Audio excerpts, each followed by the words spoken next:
Welcome back to the Battlefront Alliance. In today's video, we are going to be discussing what is going to happen to the Star Wars Battlefront franchise as a whole. What do I want to see happen with it, and what do I think is reality? So we're going to get into all of that here in today's video. So as you know, this last week has been insane. We have broken player counts time and time again. I believe we have broken another player count in the past few days since I made a video. Somewhere at 18,500 players on Steam. I'm not sure if I've covered that or not, but either way, it's insane. And we are making noise. I saw reports of 1 million different users over the last weekend, which I find hard to believe, but hey, it's coming from credible people, so who knows? Maybe that number is accurate. But what does that mean for Battlefront?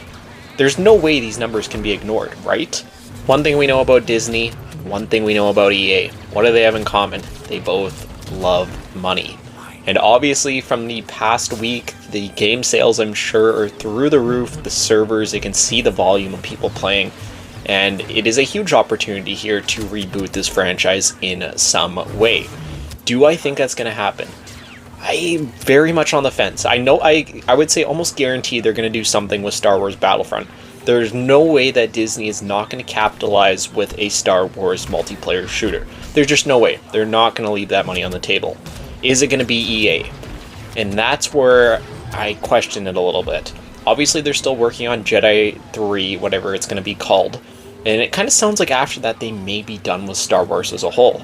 They've obviously moved all their focus over to the Battlefield franchise. And that is due to the licensing cost when it comes to working with Star Wars games. It's been reported that if you sign a contract with Disney to create a game, automatically, right off the top, 20 to 30% of those sales, the revenue generated, goes straight to Disney. Doesn't matter how well it sells, if it's amazing or if it's awful, they're always going to get that cut. So that really makes it hard on a potential developer that may want to take a gamble on this franchise.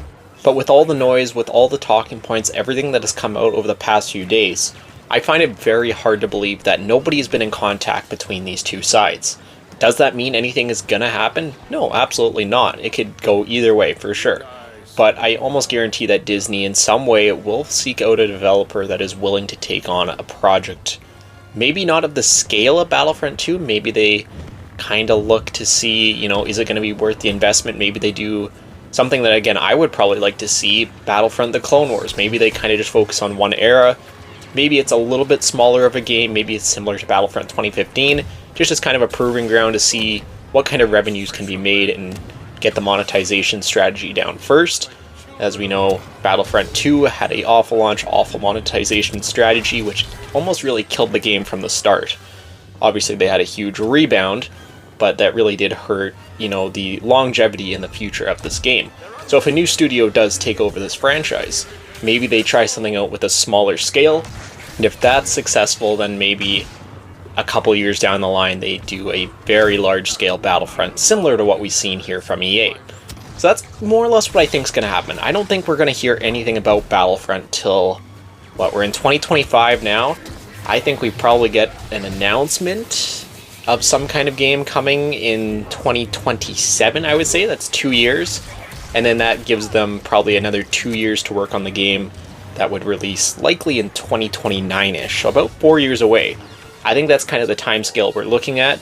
And I think that's the time scale that if we want the quality, it's just going to take that long. So it does suck. We're not going to probably hear anything for a while. It's going to be a lot of radio silence. But those conversations are absolutely happening behind the scenes. And that's the important part. We showed them, we made the noise, and now they can proceed with however they want to do that.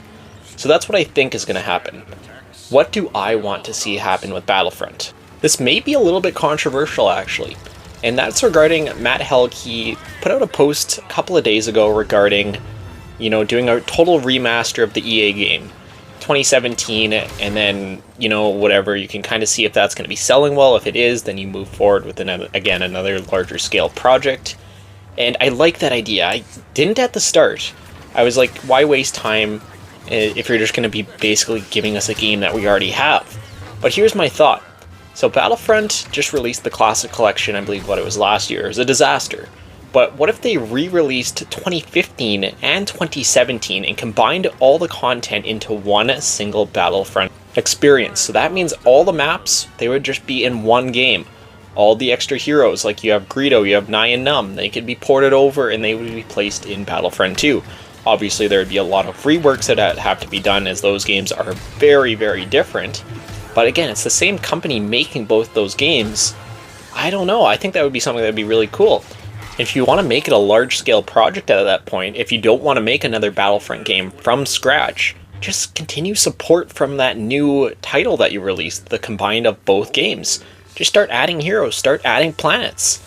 Again, the developers have talked about how they wanted to do that with Battlefront 2, but there were some pretty large steps that would have needed to have been taken just to be able to make that feasible.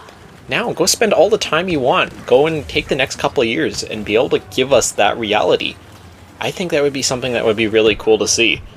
And that's just kind of my idea. That's what I want to see. I think that probably would be, I don't want to say the fastest way of about getting a Battlefront game, but I think it would be up there, as you're not going to have to totally redevelop everything from scratch. And I would stick with EA. Again, I know that's going to be controversial, but they've worked on this franchise. They've done 2 games. They turned around a totally dead game that was in an awful state, and they did a really good job. Those developers cared. And if there's some that are willing to come back to work on this franchise again, I think you take another shot on them. Somehow just do a licensing deal that works for both sides. Maybe bring the percentages down a little bit, and let's start work on a new Battlefront game. So I think that's going to do it for today's video, just kind of giving my thoughts on everything. A week later, what I want to see happen, what I think is going to see happen. End of the day, just give us a new Battlefront. Give us a new Star Wars multiplayer shooter. That's what we want. That's what this whole movement has been about. So start work on that. If there's any news of anything, good or bad, I will absolutely be covering it. That's what I want to do with this channel. I want to cover Star Wars games. The issue is, there's nothing official at this moment. So if anything happens, I will have it here on the channel. Thanks for watching. I'll see you all in the next video.